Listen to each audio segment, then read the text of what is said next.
ទស្សនីយភាពជាបន្តទៀតសូមគោរពជ័យគណៈធិបតីព្រមទាំងសមាជិកសមាជិកានៃអង្គពិធីរីករាយទស្សនានៅរបាំទុនសោ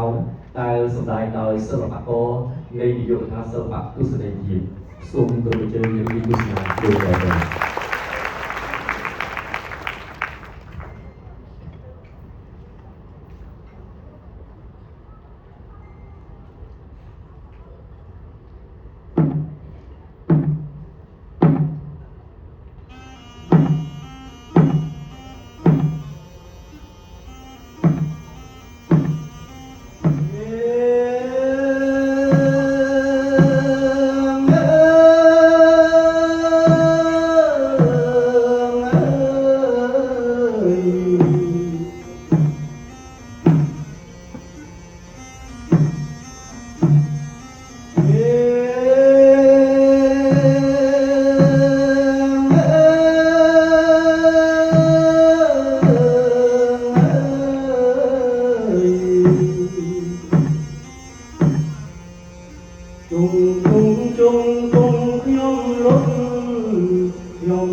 ខ្ញុំតាព្រៃលើ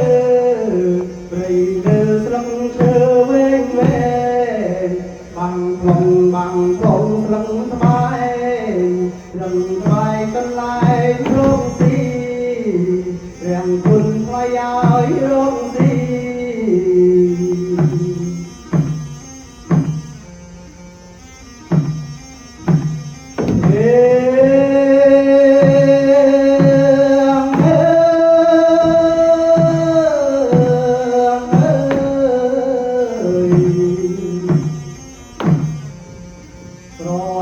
ត្រណងត្រយោហើយយំផងកណ្ដាលវាធំស្លាប់វាតែងហើមកវាតែងយំកណ្ដាលវាធំអាសូរខ្លួនណាស់ព្រះគុណថ្លៃឲ្យខ្លួនណាស់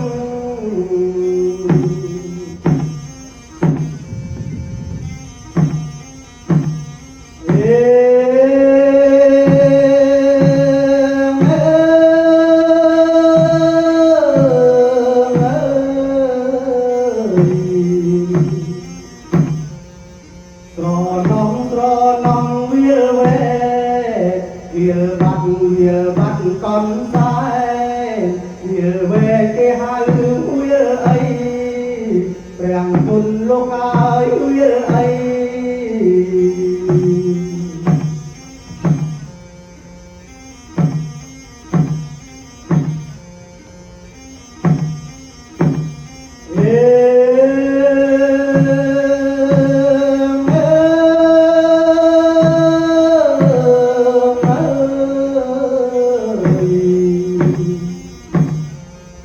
ទឹកជន់ពោព្រៀងលេចស្មៅរលីងរលងបាត់ក្រោយបីបាត់គឺលោករួចហើយពីរឿងគុណសងលោកព្រះគុណថ្លៃឲ្យទុនសា